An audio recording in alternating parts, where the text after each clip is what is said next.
Assalamualaikum warahmatullahi wabarakatuh. Dalam video kali ini, kami akan menjelaskan beberapa hal tentang technopreneurship. Khususnya dalam bab ini adalah business model canvas. Video ini dibuat sebagai pelengkap, yaitu tugas technopreneurship membuat video proposal bisnis yang beranggotakan 2 orang. Dalam video ini atau dalam proposal ini kami mengambil judul proposal atau judul BMC tentang sarapan favorit, yaitu sebuah bisnis yang akan menyediakan sarapan-sarapan bagi seseorang yang membutuhkan.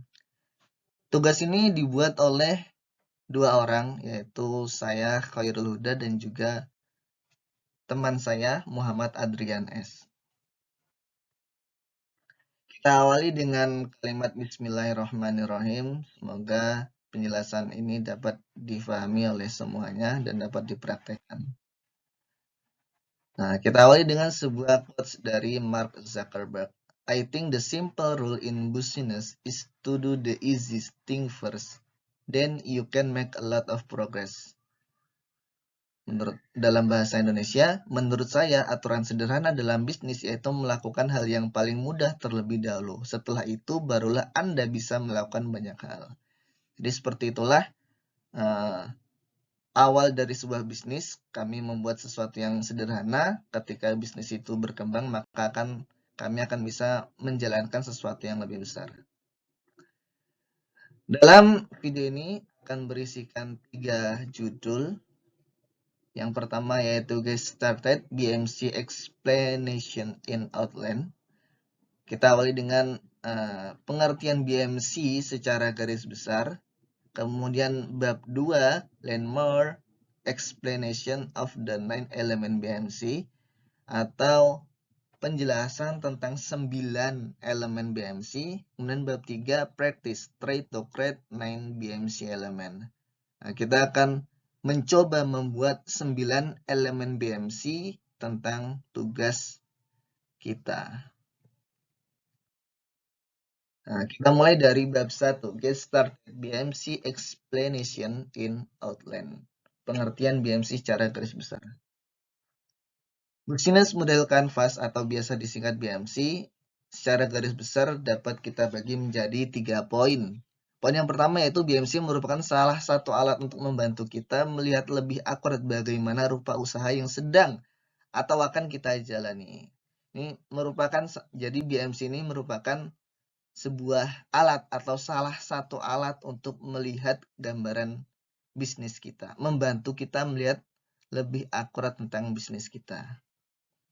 Ya, poin yang kedua, dengan tool ini kita seakan melihat bisnis dari gambaran yang besar, namun tetap lengkap dan mendetail. Apa saja elemen-elemen kunci yang terkait dengan bisnis kita? Dengan demikian kita bisa melihat gambaran utuh yang sangat membantu dalam menjawab pertanyaan-pertanyaan seputar bisnis kita. Jadi dengan tool ini, dengan alat ini, kita seakan melihat bisnis dari gambar yang besar, namun tetap mendetail.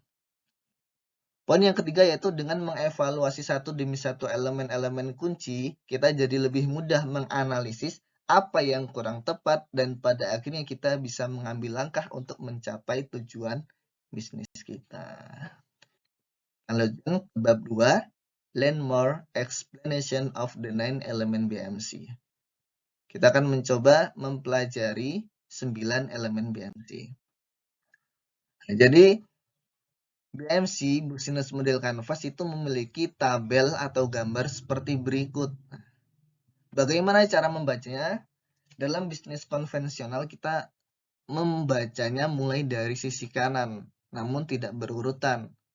Jadi pertama kita akan jelaskan customer segment, kemudian value proportion, channel, customer relationship, kemudian revenue stream, key resource, kemudian key activity, key partner, dan juga cost contracts atau cost structure.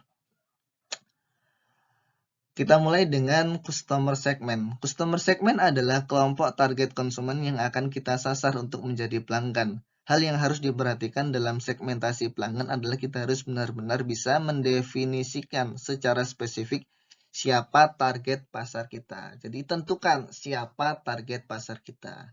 Kemudian value proposition. Value proposition atau mudahnya produk adalah hal yang kita tawarkan ke target konsumen kita atau nilai yang kita tawarkan pada target konsumen. Misal kita jualan makanan yang berbahan nabati atau tumbuhan yang kita jual ke komunitas pecinta vegetarian.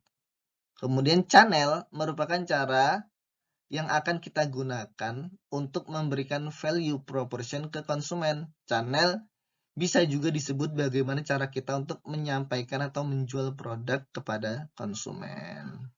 Kemudian customer relationship adalah cara yang bisa kita gunakan untuk berkomunikasi dengan customer segment. Komunikasi itu dilakukan untuk menambah jumlah konsumen dan untuk mempertahankan konsumen agar terus setia dengan kita. Kemudian ada revenue stream.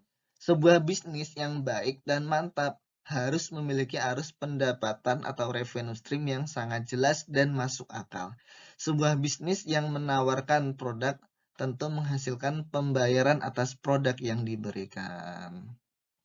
Lanjut ke kolom sebelah, ke tabel sebelah, kita masuk ke key resource atau sumber daya milik organisasi yang digunakan untuk mewujudkan proporsi nilai. Sumber daya umumnya berwujud manusia, teknologi, peralatan maupun intelektual, yaitu brand, hak paten, data konsumen, dan lain-lain. Kemudian ada key activity, yaitu kegiatan utama yang dilakukan oleh organisasi agar dapat value proposition. Kolom key activity harus diisi dengan kegiatan wajib yang dilakukan oleh perusahaan untuk menghasilkan value proposition yang ditawarkan. Kemudian key partner, yaitu keberhasilan bisnis tidak bisa dilakukan sendiri, akan tetapi ada pihak yang memberikan dukungan untuk berkelanjutan dari suatu bisnis.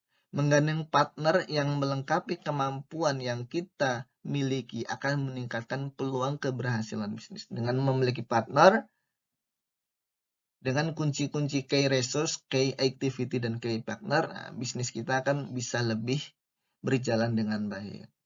Kemudian cost structure atau komposisi biaya untuk mengoperasikan organisasi, mewujudkan proporsi nilai yang diberikan kepada pelanggan. Struktur biaya yang efisien menjadi kunci besarnya laba yang diperoleh organisasi. Demikian saya menjelaskan sampai bab 2. Untuk bab selanjutnya dilanjutkan oleh kerabat saya.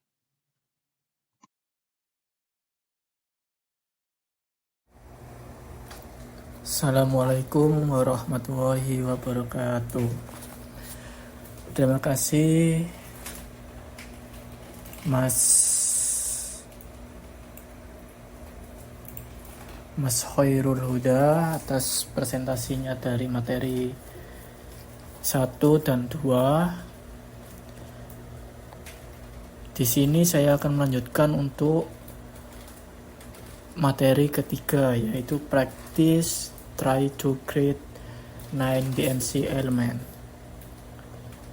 Di sini ada beberapa slide, yaitu menjelaskan tentang slide 1 customer segment, 2 value proportions, 3 channels, 4 customer relationship, 5 revenue stream, 6 key resource, 7 key activity, 8 key partner, 9 cost structure.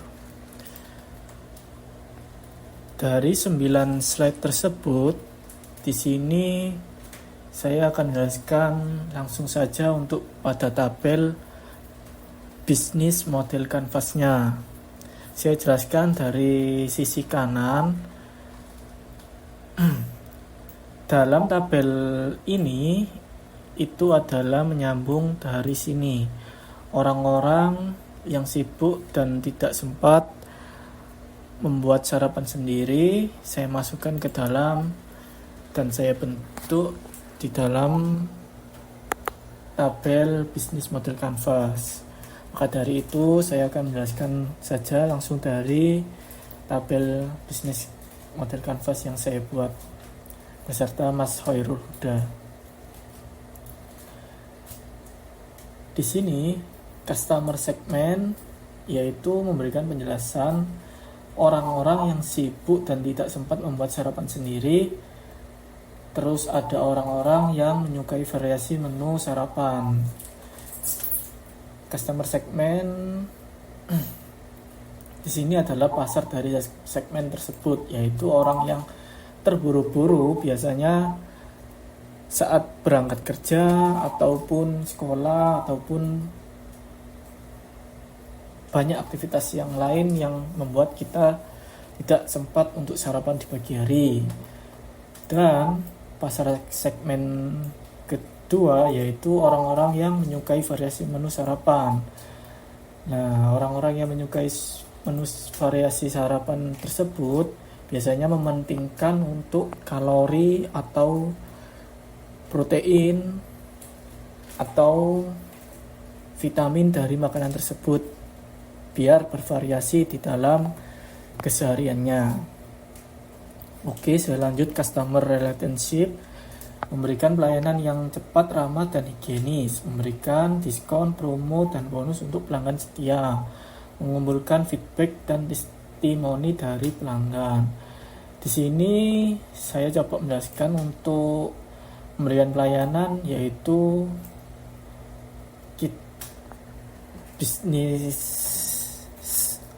bisnis ini harapan saya bisa untuk melayani dengan cepat, ramah, dan higienis, yaitu adalah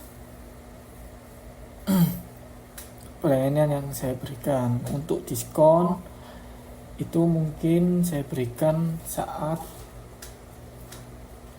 pertama atau pembukaan grand opening, dan ada bonus-bonus yang lain ketika pelanggan tersebut bisa membeli secara terus-menerus. Nah, itu dapat bonus juga dari saya. Dan tidak lupa saya menanyai untuk feedback atau saran supaya bisa di bisnis saya berkembang. Di sini ada value proportion, menyediakan sarapan yang praktis, murah, dan bergizi, menawarkan berbagai pilihan menu sarapan seperti nasi bungkus, nasi kotak, sandwich, dan jajanan. Nah, di sini sangat banyak variasinya. Untuk key activity, membuat sarapan sesuai pesanan langganan, mengirim dan menyajikan sarapan ke pelanggan, mempromosikan bisnis melalui berbagai saluran, mengevaluasi dan meningkatkan kualitas produk dan layanan. Key resource, yaitu yang saya cari adalah bahan baku, tentu sarapan. 2. Peralatan masak dan kemas. Saya harus memperhatikan dengan khusus untuk peralatan masak dan kemas. Dan tenaga kerja atau karyawan yang akan saya tempatkan di booth atau camp dari usaha saya atau bisnis model Canvas ini.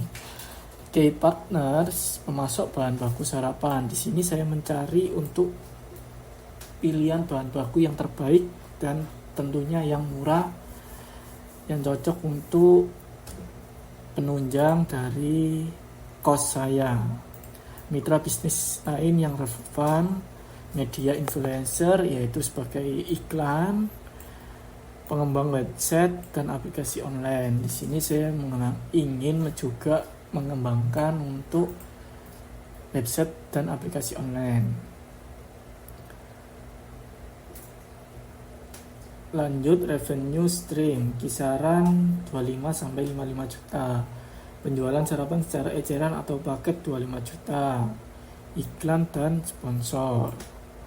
cost struktur kisaran 20-50 juta yang akan saya keluarkan, yaitu untuk bahan baku sarapan 10 juta, biaya peralatan masak dan lain-lain 4 juta, perlengkapan kemasan dan lain-lain 1 juta, biaya gaji operasional dan lain-lain 4 juta, biaya promosi dan iklan 1 juta.